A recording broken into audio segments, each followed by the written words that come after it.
안녕하세요. 케찹스토리의 조이스. 하워드입니다. 조이스님 일하셨을 때 화 많이 내셨나요? 약간 무서운 스타일이었던 걸로 제가 기억을 하는데. 기분이 좀 나쁘네요.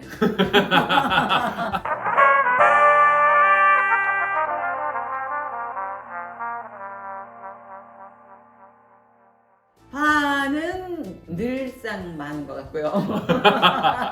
무서웠다는 거는 조금 뭐라 그럴까, 그때 생각해보세요. 하워드가 까마득하게 아랫사람이었어요. 근데 이렇게 보면 누가 그러더라고요. 가장 화를 많이 내는 상대가 누군가. 자식들은 엄마 아빠고요. 그리고 부부 사이도 서로한테 하고. 그래서 제가 생각해보면 하워드가 굳이 저를 보고 무섭고 화를 많이 냈다고 기억을 한다면 뭐 인정하고 싶진 않지만 아마 하워드가 나한테는 굉장히 편안한 사람이 아니었을까 그런 생각이 들어요. 그리고 하워드는 그때 좀 어리고 직장 경험이 없으니까 잘 몰랐을 것 같기도 한데 제 기억에 저는 어렸을 때는 별로 화를 안 냈고 임원이 돼서부터 화가 많이 났던 것 같아요. 예, 저도 생각해보면 그런 것 같아요. 주니어 때보다 나이가 좀 더 들고 이제 시니어가 되면서 화가 확실히 더 많아진 거는 사실인 것 같습니다. 왜 그런지 저도 참 궁금하더라고요. 직장인이면 한 번쯤은 우리가 일을 하다가 화낸 경험을 생각할 수 있을 것 같아요. 조이스님은 언제 화가 많이 나셨던 것 같아요? 좀 전에 얘기했잖아요. 늘 화가 많다고. 늘상이죠. 그리고 화가 왜 나느냐? 얼마나 이유가 많아요. 근데 저를 돌아보면 정말 믿거나 말거나 저는 어렸을 때 정말 화를 별로 안 냈어요. 직장에서 정말 말을 잘 듣는 직원. 그래서 상사가 뭘 해라 그러면 꿀다는 사람이 아니었어요. 해야 되나 보다. 근데 이게 조금 연차가 쌓이니까 뭐가 이제 생각이 나기 시작한 거죠.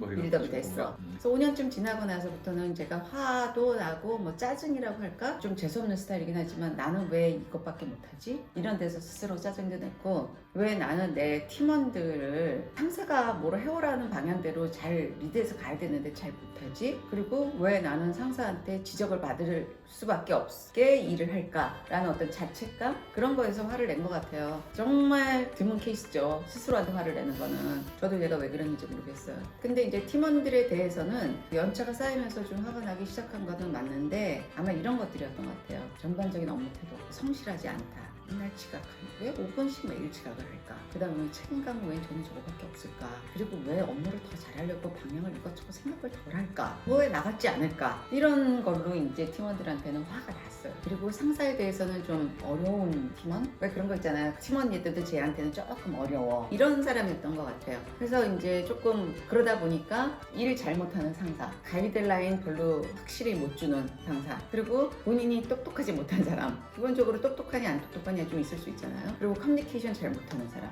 책임감 부족한 사람, 뭐 많아요. 그러니까 그런 사람들에 대해서 제가 화가 많았죠. 그리고 이제 그런 상사나 팀원만 있는 건 아니잖아요. 동료도 있을 수 있고 다른 회사의 파트너도 있을 수 있고. 그럼 그러면 이제 갑질하는 사람들도 있잖아요. 내가 좀 의뢰 입장에 있으면 갑질하는데 정말 논리적이지 않고 타당하지 않은 이유로 나한테 갑질을 해. 하는 이유는 정말 많아요.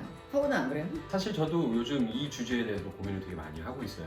제가 봐도 화가 많이 나고 화를 더 많이 내는 것 같다는 걸 제가 느끼거든요, 스스로. 작년에 저희 매니저분들이 저한테 주었던 피드백 중에 하나가 하우드님 올해는 화를 좀 덜 내주셨으면 좋겠어요. 그런 얘기를 제가 솔직히 듣기도 했습니다. 제가 목소리가 좀 크고 흥분하면 목소리가 더 볼륨이 올라가니까 화가 나지 않았음에도 불구하고 상대가 느끼기에 하우드가 되게 화가 났구나 이렇게 느껴지는 경우가 상당히 많았던 것 같아요. 교수님 화를 표출해서 혹시 뭐 크게 손해를 본 경험 그런 거 있으세요? 직장 생활에서? 하워드가 좀 전에 얘기했잖아요. 제가 무서웠다고. 난 무서운 사람 아니거든요.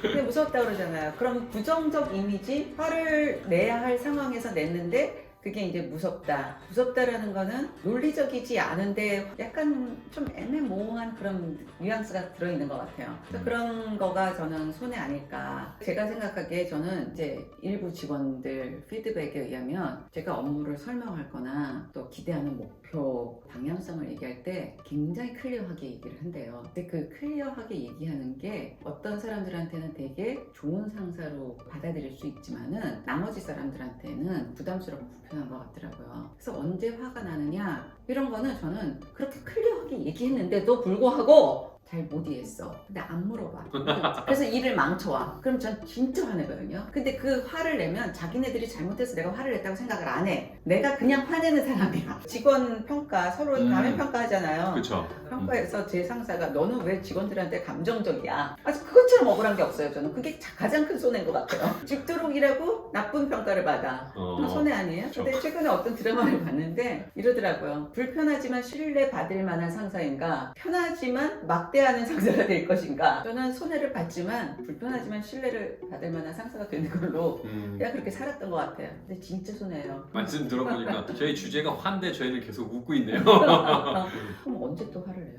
어제? 저는 진짜 그 확실히 이제 시니어가 되고 나서는 화가 더 확 늘어난 게 느껴요, 제가 스스로. 뭐 책임감 때문에 그런지 저도 계속 고민하고 정말 곰곰이 생각해 보고 있는데 크게 두 상황에서 화가 나는 것 같아요. 첫 번째 상황은 바쁠 때, 내가 바쁘던 회사가 바쁘던 한테 바쁜 상황. 두 번째는 답답할 때. 이렇게 크게 두 가지로 나뉘는 것 같습니다. 바쁠 때는 그냥 예민한 거죠. 정말 정신이 없기 때문에 좀 예민하다 보니까 쉽게 화가 나기도 하는 것 같고요. 또 답답할 때는 사실 돌아보면 좀 주관적인 상황들이 많은 것 같아요. 내 기준으로 봤었을 때는 계속 설명해 줬는데도 못 알아들어. 자세하게 설명해 줬는데도 못 알아들어. 아니면 옛날에도 했는데 잘못해요. 반복되는 그런 답답함. 내가 생각하는 거랑 너무 다르게 계속 나올 때, 설명이 되게 길 때, 막 이런 것들이 저한테 있어서 답답한 상황으로 정리가 되고요. 이제 그러다 보면 진짜 화가 많이 올라오는 것 같아요. 크게. 그래도 하워드는 설명을 여러 번 할 때 화가 나는데 나는 설명을 여러 번 했어. 근데 못 알아듣는 주제에 안 물어봐. 그쵸, 그럴 그것도 때 화가 문제죠. 나. 근데 또 요즘 세대들은 그래도 저 세대보다는 좀 인내심이 좀 덜하잖아요. 아무래도 그 그쵸. 환경이 다르게 자랐기 때문에. 그런데 그래도 그 친구들도 분노가 많은 것 같아요. 모르겠어요. 저희 친구들은 좀 그럼 순한 것 같아요. 제가 주니어 분들이랑 좀 많이 일을 하는데 저한테 이렇게 화를 내거나 회사 일에 대해서 이렇게 화를 분출하는 분들은 사실 많이 못 봤어요. 아니 윗사람한테 화내는 바보가 어딨어요. 그런가요? 바보가 아닌 이상은 화를 참아야죠. 그렇지만 화가 많다고요. 조이스님은 이런 조이스님의 화를 좀 응. 다스리는 그런 팁 같은 게 있을까요? 요즘은 앱들이 굉장히 좋은 게 많잖아요. 명상이란 것도 많이 생겼고 그런 사운드 앱도 생겼고 좋은 글귀도 매일 보내주는 것들도 있고 내가 안 받아보고 싶어도 매일 보내주잖아요. 그래서 그런 것들에 도움을 받을 수도 있는 것 같고요. 또 화를 기본적인 화는 조금 내야 되는 것 같아요. 간간히 짬짬이 풀고 살아야지 안 그러면 병될 것 같아요. 그것도 맞는 말 네. 같습니다. 더 큰 사고 치기 전에. 저는 제가 사실 뭐 화를 다스리는 그걸 이야기할 수 있는 사람은 아닌 것 같아요. 저부터도 못하기 때문에. 근데 제가 노력하려고 하는 거는 몇 가지가 있긴 있어요. 솔직히 그 제가 화난 상황에서 이거를 실천해 나가는 거는